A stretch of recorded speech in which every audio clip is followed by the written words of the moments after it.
Hello everyone, welcome back. आज का जो हमारा टॉपिक है वह है मेनी और मच।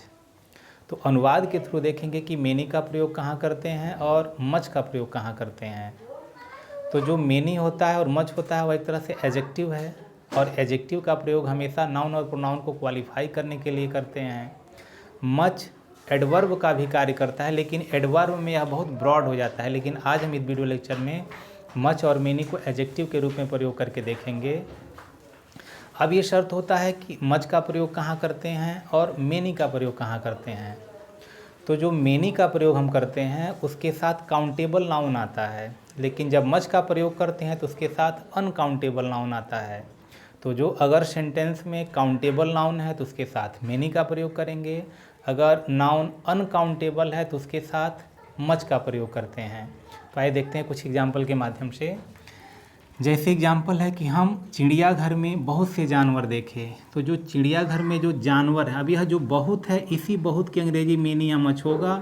तो अब बहुत के साथ आने वाला जो नाउन है उस नाउन को देखेंगे कि काउंटेबल है कि अनकाउंटेबल है। अगर काउंटेबल है तो मेनी का प्रयोग करेंगे, अनकाउंटेबल है तो मच का प्रयोग करेंगे। तो अब ये जानवर जो है इसको गिना जा सकता है, काउंटेबल नाउन है, तो इसलिए इसके साथ मेनी का प्रयोग करेंगे। तो ये हो जाएगा वी सा many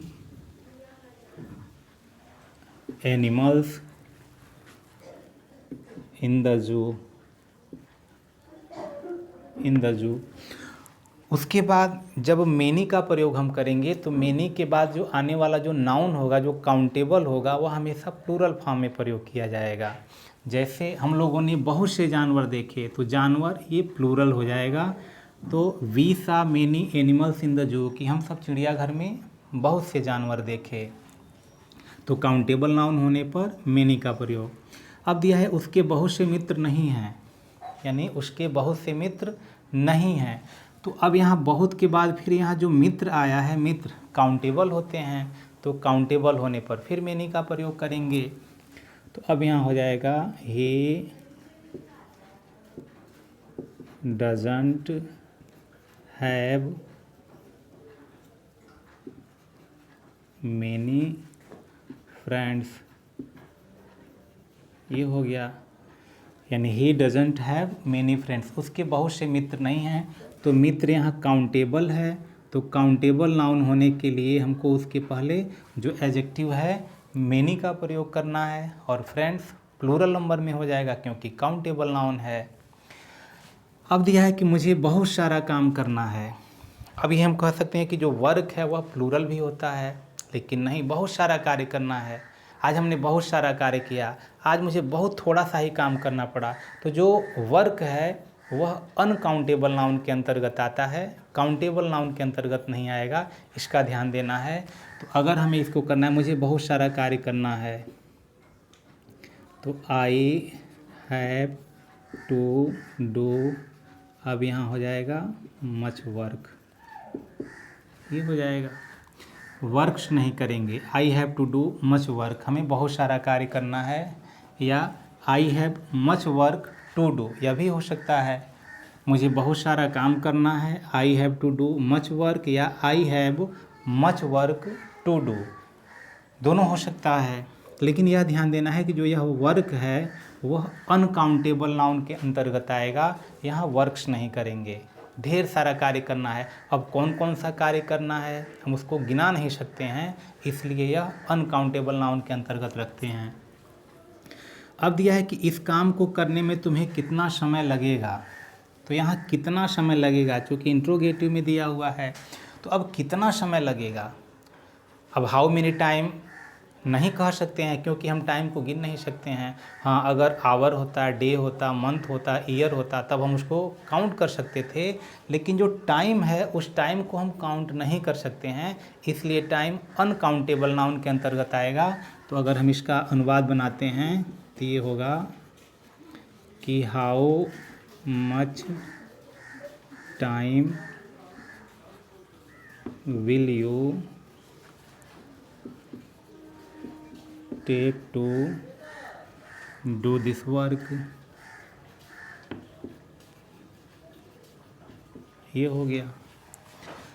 इस काम को करने में तुम्हें कितना समय लगेगा, कि how much time will you take to do this work, इस काम को करने में तुम्हें कितना समय लगेगा। क्योंकि टाइम अनकाउंटेबल नाउन के अंतर्गत आता है, हम टाइम्स नहीं कर सकते हैं, इसलिए उसके साथ मच का प्रयोग करेंगे। फिर आगे दिया है सांप से अधिक लगाव घातक हो सकता है। सांप से अधिक लगाव, तो इस अधिक के लिए हम मच या मेनी का प्रयोग करना है। लेकिन अब अधिक के साथ जो लगाव आया है, तो लगाव की अंग्रेजी अफेक्शन कह सकते हैं, लव कह सकते हैं। तो अब जो अफेक्शन है, अफेक्शन को काउंट नहीं किया जा सकता है, यानी अफेक्शन अनकाउंटेबल नाउन के अंतर्गत आएगा, इसलिए इसके साथ मच का प्रयोग करेंगे। तो यहाँ हो जाएगा much affection, much affection with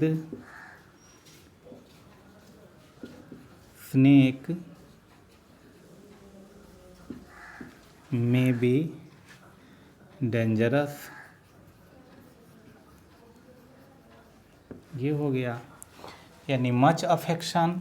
तो यह जो अफेक्शन है अनकाउंटेबल नाउन है, इसलिए अफेक्शन के साथ हम मच का प्रयोग करते हैं कि मच अफेक्शन विद स्नेक, यानी सांप के साथ अधिक लगाव, मे बी डेंजरस, घातक हो सकता है, खतरनाक हो सकता है।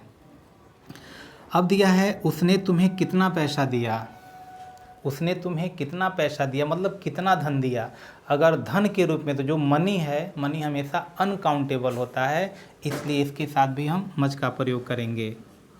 ये होगा how much money did he give you. उसने तुम्हें कितना पैसा दिया, तो कितना के साथ आने वाला जो नाउन है उसी नाउन पर यह आधारित है कि मच लगना है कि मेनी लगना है।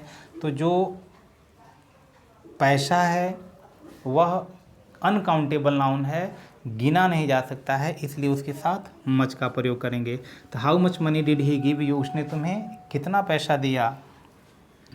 अब आगे दिया है कि हमें इस वर्ष ज़्यादा मुनाफा नहीं हुआ, यानी हमें इस वर्ष ज़्यादा मुनाफा नहीं हुआ। तो जो मुनाफा भी है वह भी अनकाउंटेबल नाउन के अंतर्गत आता है, तो इस ज़्यादा के लिए हम यहाँ पे फिर मच का प्रयोग करेंगे। हमें इस बार ज़्यादा मुनाफा नहीं हुआ, तो we did not get much profit this year. ये हो गया we did not get much profit this year, इस साल हमें ज़्यादा मुनाफा नहीं हुआ। तो इस प्रकार हमने देखा कि जो अनकाउंटेबल नाउन है, अनकाउंटेबल नाउन के साथ मच का प्रयोग किया गया, अनकाउंटेबल नाउन के साथ मच है।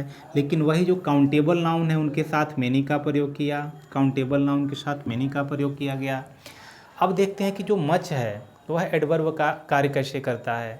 जैसे हम कहते हैं बार बार थैंक यू सो मच, तो थैंक यू सो मच, यहाँ मच तो एडवर्ब का ही कार्य कर रहा है, क्योंकि थैंक यू तो वर्ब है, उसके बाद सो एडवर्ब है और मच भी एडवर्ब का कार्य कर रहा है।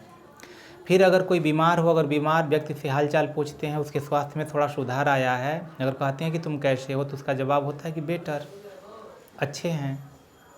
तो जो बेटर है गुड का कंपैरेटिव डिग्री है, तो कंपैरेटिव डिग्री है मतलब एडजेक्टिव है। फिर अगर और बाद में जा कर के उससे हम हाल चाल लेते हैं उसका, अगर उसके स्वास्थ्य में और सुधार आया और पूछते हैं कि तुम कैसे हो, तो उस समय उसका जवाब होता है मच बेटर, यानी अधिकांश मच बेटर, तो अधिक अच्छा है, यानी पहले से अधिक हम बेहतर महसूस कर रहे हैं। तो जो यहाँ मच है वह भी बेटर के पहले आया हुआ है और बेटर एडजेक्टिव है, तो फिर मच यहाँ पे क्या है, तो उस एडजेक्टिव को भी अगर क्वालिफाई करने के लिए, मॉडिफाई करने के लिए कोई जो वर्ड आता है वह एडवर्ब ही होता है। तो जो यहाँ मच है वह एडवर्ब का कार्य करता है, यानी एडवर्ब के रूप में प्रयोग किया जाता है। तो इस प्रकार हमने देखा कि जो मेनी का प्रयोग है काउंटेबल नाउन, मच का प्रयोग है अनकाउंटेबल नाउन के साथ करते हैं। तो आशा करते हैं वीडियो आपको समझ में आया होगा। यदि समझ में आया होगा तो निश्चित रूप से लाइक कीजिए, शेयर कीजिए, और यदि अब तक आपने इस चैनल को सब्सक्राइब नहीं किया है तो सब्सक्राइब भी कर दीजिए। फिर मिलते हैं किसी अन्य वीडियो में, तब तक के लिए गुड बाय।